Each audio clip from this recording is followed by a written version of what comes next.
So here we are provided with three terms, A, B, and C. These three terms are in arithmetic progression. Then we have the other three terms, B, C, and D. They are in geometric progression. And then we also have C, D, and E. These three terms are in harmonic progression. So using these three facts, we need to show that A, C, and E. We need to find out A, C, E are in what type of progression. Could it be arithmetic, or geometric, or harmonic? So let's try to find it out. So here we'll start with our given progression. So we'll start with the first one. Here it is given that A, B, C are in arithmetic progression. So if they're in arithmetic progression, it immediately tells us that 2 times the middle term must be equals to the sum of the first term and the third term. So let's label this as number 1.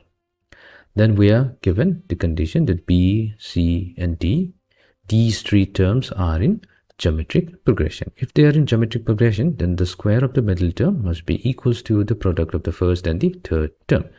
So let this be number 2. And then finally we have C, D, and E. So these three terms are in harmonic progression. Now if they are in harmonic progression, then if we take the reciprocal of each term, so 1 over C followed by 1 over D, then 1 over E. So these three terms are in arithmetic progression. Now, since they are in arithmetic progression, we can say that 2 times the middle term must be equals to the sum of the first and the third term. So let this be equation number 3. Fine. Now what we'll do, we will take equation number 1 and divide it with equation number 2. So we'll take equation number 1 and divide with equation number 2. But here we'll have to be a little bit careful here. So what we'll do, we'll take 2b, but we're going to divide with not with c square, but with the right hand side, that is bd. And we will take a plus c and divide it with c squared, such that we get 2 over d. This will be equals to a plus c over c squared, and we're going to label this as number 4. Now this is done because in equation number 3, we can equate equation number 3 and equate and 4. So let's say equating equation number 3 and equation number 4.